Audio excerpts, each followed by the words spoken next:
Let me start with an uncomfortable question. If being financially responsible was enough, why are so many disciplined, educated, hardworking people still financially stuck? They pay bills on time, they avoid reckless spending, they have decent salaries, some even save every month. And yet, wealth never really shows up. Let's talk about why. Imagine a very normal situation in the US or Europe. You're in your late 20s or early 30s. You earn, say, $75,000 a year in the US. After taxes, health insurance, and social contributions, you take home roughly $4,300 a month. Or in Europe, maybe 60,000 euros gross, landing around 3,300 euros net monthly. On paper, that's a good income. Now let's quietly walk through where it goes. Rent or mortgage, $1,600. Car payment or transport, $450. Student loan, $350. Insurance, utilities, and phone, $400. Groceries, $500. Subscriptions, eating out, and small lifestyle upgrades, $400.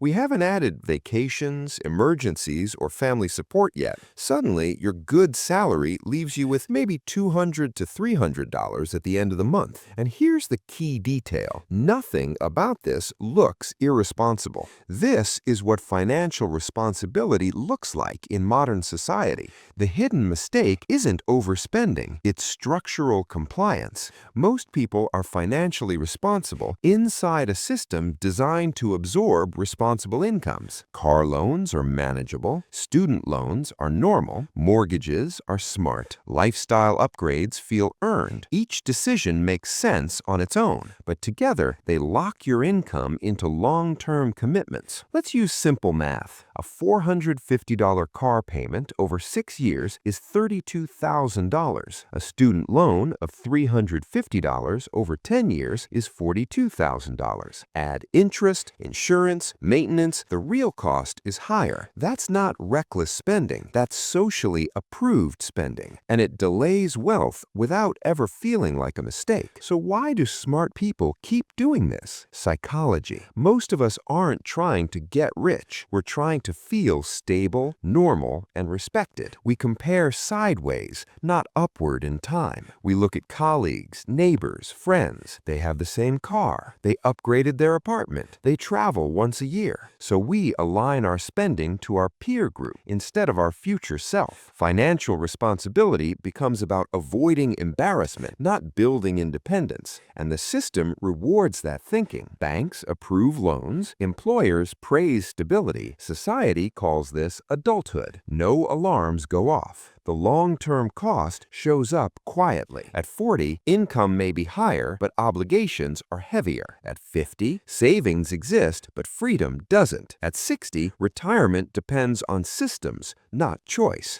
This is how people do everything right and still feel financially fragile. Not broke, just permanently dependent. Now here's the perspective shift. Financially intelligent people don't think in terms of, can I afford this monthly payment? They think, what does this decision lock my future self into? They don't avoid responsibility. They delay lifestyle upgrades longer than society expects. They let income rise before commitments rise. They treat flexibility as wealth. They value low fixed costs more than visible success. Not because they're extreme, but because they understand one quiet truth. Wealth is not built by discipline alone. It's built by keeping options open long enough for time to work. This isn't about guilt, and it's definitely not about cutting joy out of life. It's about awareness. Once you see the difference between being financially responsible and being financially free, you start asking better questions without rushing to answers. If this way of thinking made you pause, you'll probably enjoy the rest of the conversations on this channel. You can subscribe if you want to keep exploring money with clarity instead of hype.